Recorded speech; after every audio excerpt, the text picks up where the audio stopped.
কোনো একদিন একটি হরিণ তার দুই শাবককে নিয়ে মাঠে ঘাস খাচ্ছিল। মাঠে ঘাস খেতে খেতে বিকেল গড়িয়ে গেল, সন্ধে নেমে এলো। তারা ঘরে ফিরবার সময় হয়ে গেছে। মা মা, সন্ধে যে হয়ে এলো, এইবারে চলো না মা, আমরা ঘরের দিকে ফিরি। ঠিক আছে বাচ্চারা, চলো, আবার কালকে আসা যাবে, আমরা ঘরে ফিরি। এই বলে তারা ঘরের দিকে রওনা দিচ্ছে। এমন সময় তারা দেখতে পেল একটি ছোট্ট বাঘের ছানা একা একা সেখানে ঘুরে বেড়াচ্ছে। বাঘের ছানাটিকে দেখে হরিণ ছানাদের খুবই মায়া হলো।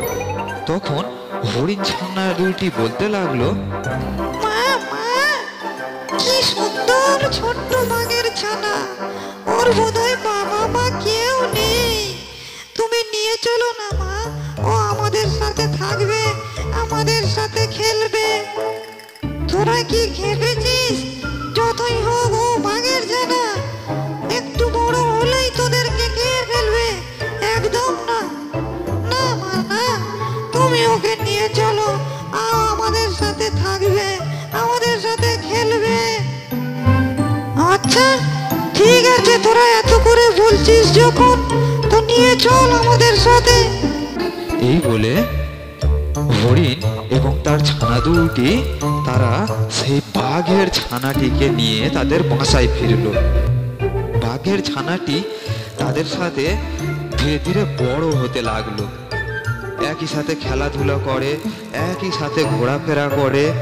এমনই একদিন হরিণ যখন খাবারের সন্ধানে বাইরে বেরোচ্ছে, তখন সে বাঘের ছানাটিকে বলল, এই বাঘা, এই, আমি খাবারের সন্ধানে বাইরে যাচ্ছি, তুই ভাই বোনেদের খেয়াল রাখবি, তারা যেন ওই নদীর দিকে না যায়, তুই ওদের খেয়াল রাখবি। আচ্ছা মা, তুমি নিশ্চিন্তে যাও, আমি আমার ভাই বোনেদের খেয়াল রাখবো, ওদের দেখাশোনা করব, তুমি একদম চিন্তা করো না। এরপরে হরিণটি খাবারের সন্ধানে বাইরে বেরিয়ে গেল। তখন হরিণ ছানা দুইটির মধ্যে একটি দুষ্টু ছিল। সে খেলতে খেলতে বাইরের দিকে এলো। এই বোন, এই, মা বলে গেছে না বাইরে না বেরোতে, নদীর দিকে না যেতে, তুই তাহলে কেন বাইরে নদীর দিকে যাচ্ছিস? দাদা দাদা, আমি একটু খেলে আসি, বাইরে কত সুন্দর, আমি একটু খেলে আসি, আমি আবার চলে আসবো। না না, তুই যাস না, মা এসে জানতে পারলে খুব বকাবকি করবে। তোর বাইরে খেলা করার কোনো দরকার নেই, একদম বাইরে যাস না, বাইরে না জানি কত হিংস্র জীবজন্তু আছে, তুই একদম বাইরে যাস না। না দাদা, আমি যাবো আর আসবো, এই যাবো আর আসবো দাদা, এখনই চলে আসবো। এই বলে সেই হরিণের ছানাটি বাঘের ছানার কথা শুনলো না এবং সে নদীর দিকে চলে গেল। কিছুক্ষণ পরে বাঘের ছানাটি সেই হরিণের ছানাটি না ফেরায় বাঘের ছানাটি তাকে খুঁজতে গেল। তখন বাসায় রইল কেবলমাত্র একটি হরিণের ছানা। ইতিমধ্যে হরিণটি বাসায় ফিরে এসেছে।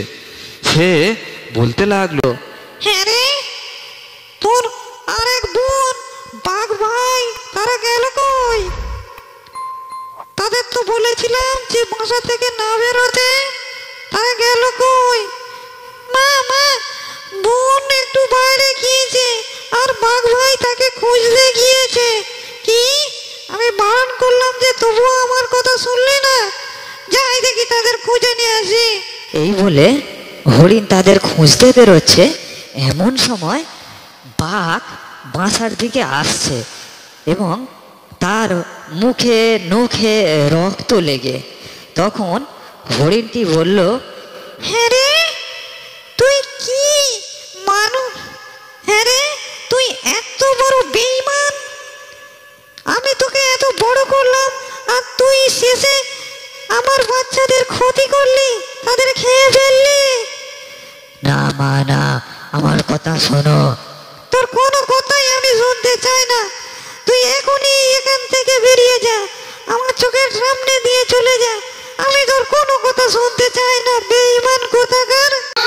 এই বলে হরিণটি সেই বাঘের ছানার কোনো কথা না শুনে তাকে দূর দূর করে তাড়িয়ে দিল। কিছুক্ষণ পরে হরিণের দ্বিতীয় ছানাটি সেও বাসায় ফিরে এলো। মা মা, আমি এসে গেছি, আমি এসে গেছি। তুই এতক্ষণ কোথায় ছিলিস? আমি যে তোকে খুঁজে খুঁজে হাল্লা হয়ে যাচ্ছি।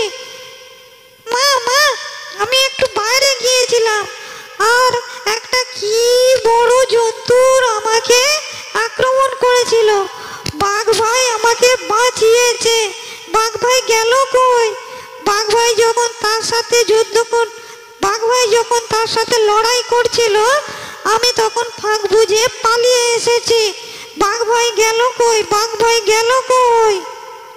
কি? বাঘ ভাই তোকে বাঁচিয়েছে? আমি তো তাকে বেঈমান বলে তাড়িয়ে দিয়েছি। না মা না, বাঘ ভাই খুব ভালো, বাঘ ভাই খুব ভালো।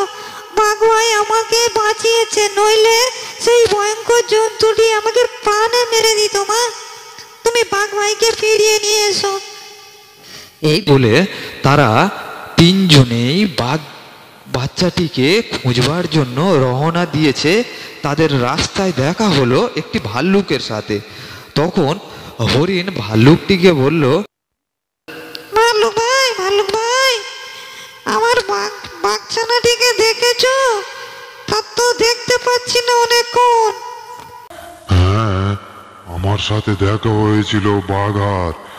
সে তো দেখলাম মন খারাপ করে নদীর ওই দিকের যে জঙ্গলটা সেই দিকে চলে গেছে। তোদের আর ওখানে গিয়ে কাজ নেই, তোরা তোদের মতো থাক। কারণ ও বাঘের ছানা, যতই ভালো হোক তবু ও বাঘ। ওই জঙ্গলে গেছে, ওখানে থাক। আর তোরা তোদের মতো তোদের বাসাতেই থাক। প্রিয় বন্ধুরা, আজ গল্পটি এই পর্যন্তই। গল্পটি কেমন লাগলো প্লিজ কমেন্ট করে জানান। আর গল্পটি ভালো লাগলে প্লিজ একটা লাইক দিয়ে আমাদের এই ছোট্ট চ্যানেলটিকে এখনই সাবস্ক্রাইব করে দিন। তাহলে আমরা প্রতিদিন আপনাদেরকে একটি নতুন নতুন গল্প শোনাতে পারবো। আর ভিডিওটি শেষ পর্যন্ত দেখার জন্য আপনাদেরকে অসংখ্য ধন্যবাদ।